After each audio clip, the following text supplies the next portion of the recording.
Okay, it's been about 2 weeks now since I did my last one. Crazy busy at work and all that other good stuff. But now that the holiday season is over, we're starting to get a little bit of downtime. So I'm actually working hours that almost make me feel human. So I got a little spare time, and I thought I would do another video. And the one I wanted to talk about, actually, earlier today, I was looking through these articles uh, that this lady had written, and I was wanting to do a video about those, and I still will. I've got them bookmarked, and I'm kind of gathering notes about them. But and I looked her up on YouTube. She's got a channel out there, and I was going to do. I just wanted to do a few responses. She's got a really good take on addiction, and she's got a really good, I guess you could say, platform when it comes to the more logical approach to addiction being harm reduction, but she was also challenging the disease notion, or notion. I mean, there is no such thing as a disease of alcoholism, and I'll just have to get to that later on. But I was looking through the comments on some of her videos and on some of her articles that I found out there, and there were a couple of people that had mentioned about things that I've talked about on here many times. They were talking about the AA hierarchy.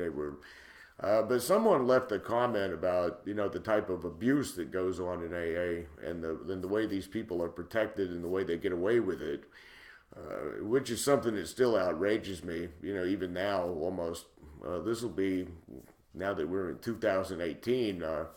Around November of 2018, it'll be 3 years since I got away from the cult of AA.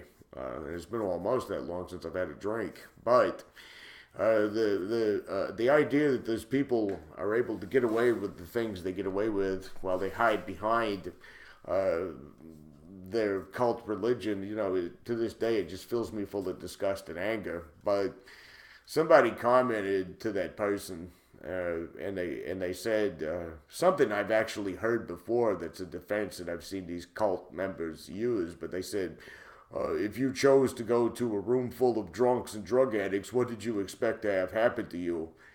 And I've heard a lot of sorry ass excuses for the way the cult behaves and the way the cult operates. But when I hear that, what did you expect to have happen to you line from those people, I think that's the one that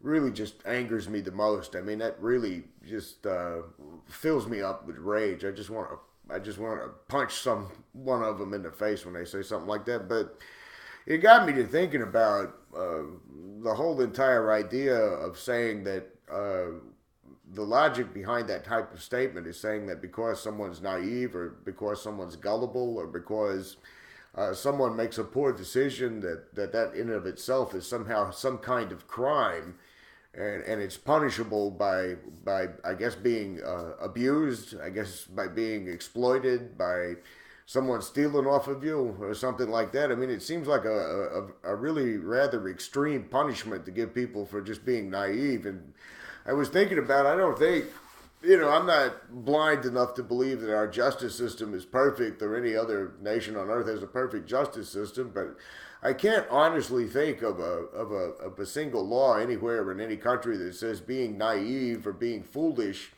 is a crime that should be punishable by abuse, mental and emotional abuse. It's kind of like, not too long ago, I remember in our local newspaper there was this scam going on where these assholes were calling people up on the phone randomly, and they were pretending to be like internet service providers, and they were telling these people, that their computers were infected with a virus. And and according to the recordings I saw in the local news article, it sounded really legit. They had professional call center voices. They had the whole put you on hold with music and all that other kind of garbage. But they would tell these people their computers were infected, and then what they would do is they would lock the computer. It's called ransomware, by the way, if you want to look it up. But they'd lock your computer and then tell you that they wouldn't unlock it again until you gave them your social security number and you wired them a whole lot of money. It was, total scumbags that would do that kind of thing. But I noticed the comments in the local news article, and there were people that were kind of talking along that same line. And it just, like I said, when I hear that kind of, there's nothing I hate worse than want to be tough guys. There's nothing I hate worse than want to be, I'm so hard and I'm so tough and everything like that. I mean, usually it's almost like the classic case of projection. Usually these are the biggest wimps and the biggest cowards and the biggest, of the bunch that act like that. But there were people saying, well, if they're that stupid, they deserve to get scammed out of all their money. And I was kind of thinking, these kinds of people that get targeted by these kinds of scams, a lot of them are elderly people who really don't know a whole lot better about the way the whole entire computer system type thing works, or the way their IT works, or whatever. They're older. They're a little bit, they're not maybe as up to date and hip as some of the younger people are. But even if you've got young people that get ripped off by a scam like that, I mean, are you honestly saying that because someone was foolish, or because someone was naive enough to be, trapped into something like that, that they actually deserve to just lose everything they got in money and have their identity stolen? I mean, and with people who say that kind of thing, I'm generally tempted to say back to them something like, so if you leave your house unlocked, let's say you make a foolish decision one night and you leave the keys in your door and your house is unlocked. If I come in with a baseball bat, and I beat you up really badly and I steal all your belongings and, I injure you severely,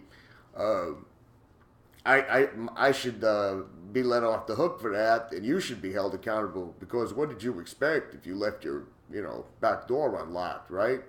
I mean, if you left your car running one morning in the winter to let it warm up before you go to work, and somebody comes along and steals it and joyrides it around and then crashes it into a ditch and totals it out, they should be let off the hook, and you should be the one held accountable, because after all, what did you expect if you left your car running? I mean, that, and of course, when you bring it up like that to them, they'll say, oh, well, no, that's not what I'm talking about. You're using an extreme example. Well, no, that's exactly what the fuck you're talking about. I mean, cut through all the convoluted bullshit, and you're really saying if somebody's reckless or naive or gullible, that they deserve to be punished for that. And in your opinion, it means they should be punished severely for that.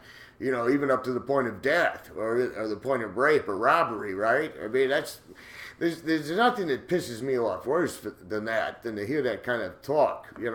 I guess if I punch someone in the face for saying that, what did you expect? You were being a fucking asshole, and I just did something to you about it. I mean,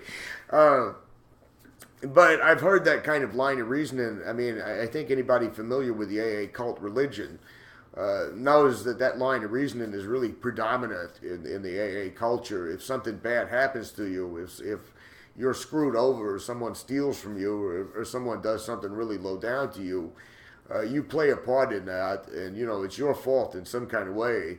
And oftentimes they will use a line like what I'm talking about on that lady's comment on her article, where they said, what did you expect?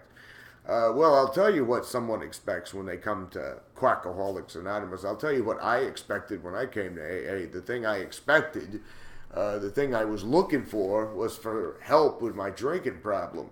That's what I came to AA for. I came to AA so I could get help with my drinking problem. I didn't come to AA expecting to be in a room full of fucking predators and lowlives and scumbags that would cheerfully screw you over. And a lot of the times, the people who would do you really dirty in a program, they weren't doing it for any other reason other than the fact that they were doing it for the simple pleasure of it. I mean, that was really, the bottom of it all. It was like a mean-spirited little game to them. And that was the only reason they were engaging in that kind of activity. And then you're supposed to believe that because you were led on by utter treachery, that somehow that you deserve that to have happen to you, because, what did you expect? You came to AA. It's kind of like that line of reasoning I heard, one time about,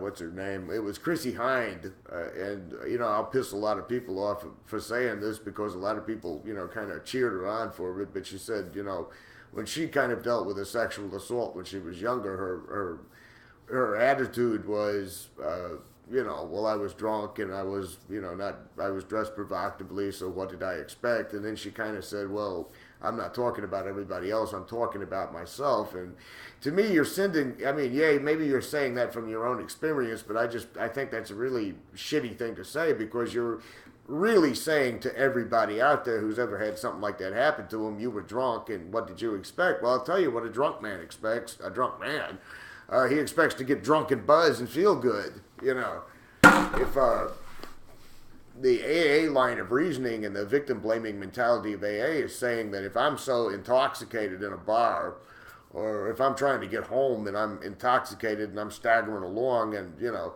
I'm a little bit vulnerable, that if somebody comes up and just beats me within an inch of my life and takes my wallet and takes my shoes, you know, then, you know, what did you expect? That's what you, in other words, because you made the foolish decision to maybe drink one too many, then you deserve to be beat up and robbed, or you deserve to be raped, or you deserve to be, you know, what about drunk people that have probably been stabbed to death on their way home from bars because they were too intoxicated to know any better, or to, you know, whatever. I guess you're saying that type of level of extreme abuse or extreme measures is justifiable because the person was, you know, they just deserved that because they were, you know, foolish. And it's really telling to me that a lot of the people that say those kinds of things, at least in AA, I notice it's kind of like a classic case of projection. The people who go around talking all tough and who are always saying things like, you know, stop being a victim and all that, they're the biggest crybabies and the biggest whiners that will throw a temper tantrum if they don't get their way. I mean, a good case in point of this, I remember there was this one asshole old-timer who used to, he would go to every meeting, and if someone was having problems or someone had, like, you know, real-life issues, things that people really go through when they're trying to quit drinking, you know, he'd say something, he would have to say in every share that he was called on, he'd say, I hope nobody's going to get their little feelings hurt in here, you know.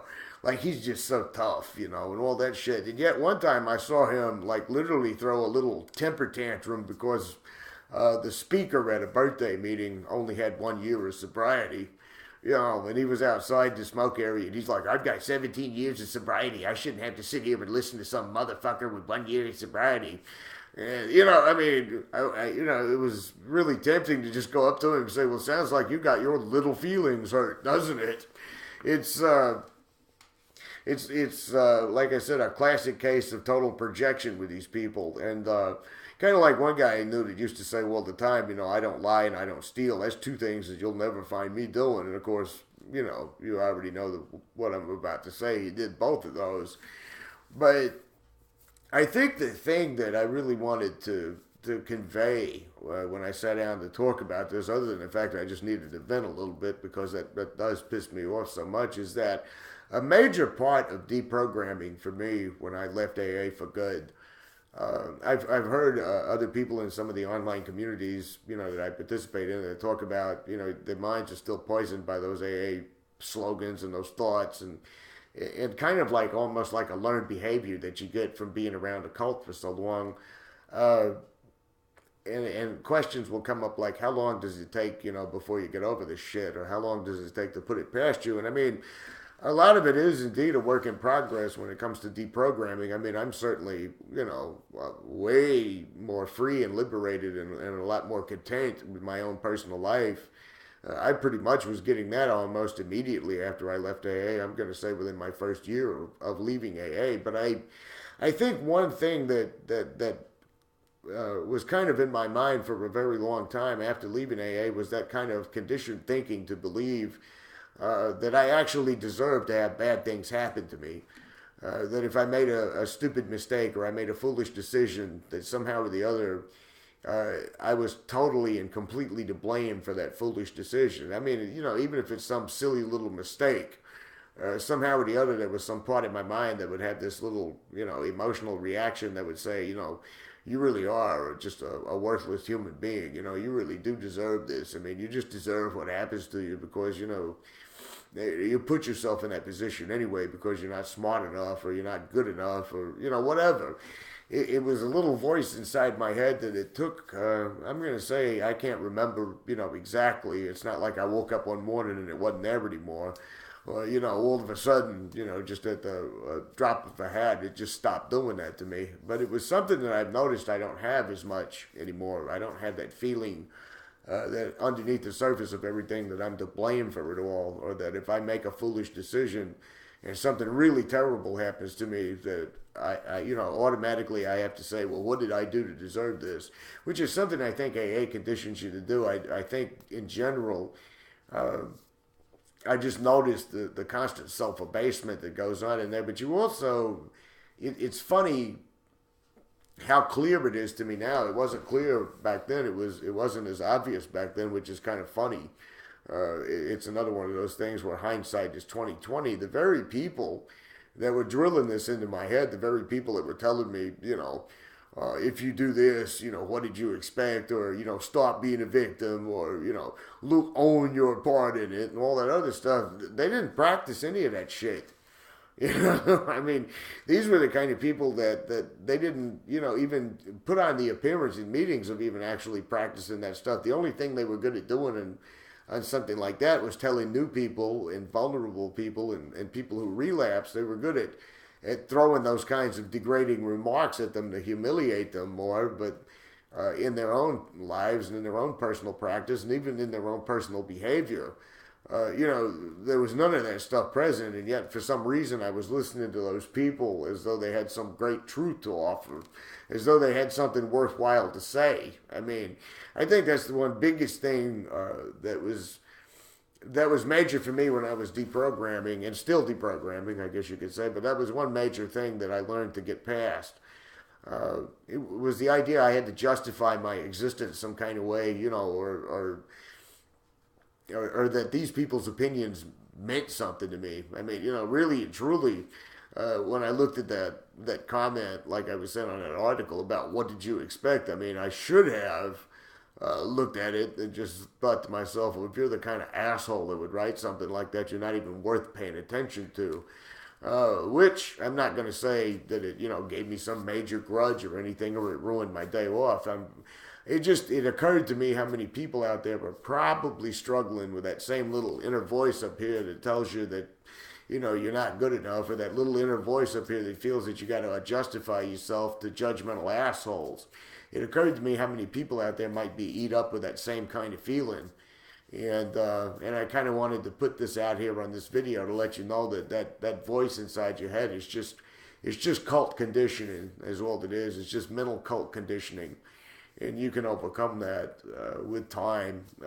One of the best, I think, steps of overcoming something like that is, for me, it was actually cutting ties with all those fucking assholes and not having to listen to that stuff. Because even after I knew that AA was a total crock of shit, I mean, it was still between my ears in some kind of way. I guess, if you're surrounded by something like that 24 hours a day in your mind, and in meetings every day, and around AA people every day, whether you like it or not, it's going to affect you. It's going to affect your psychic. I don't know how to say that. I'm from fucking New Jersey, but it does. I mean, I remember just having such a bitter, angry, hate-filled,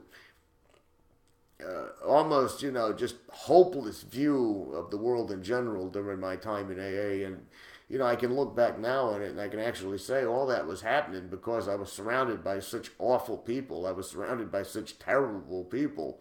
I mean, because I don't even feel remotely close to that, today. I mean, I'm kind of cynical and I'm kind of pessimistic, but I call that just being a realist. But I don't have that near-depressive, suicidal, homicidal rage just eating me up anymore. And so, yeah, I mean, if you're kind of new out of the cult and you got that little voice in your head that's part of the AA conditioning, that I guess I'd just say, just be aware of that. Be aware of this bullshit, that you don't play a part in something if something bad happens to you. The son of a bitch who does something bad to you is the one who's to blame for it, not you, I guess that's about all.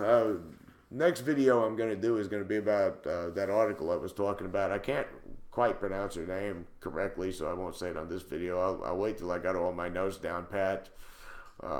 Even though 90% of the videos I make on here is spontaneous, but anyway.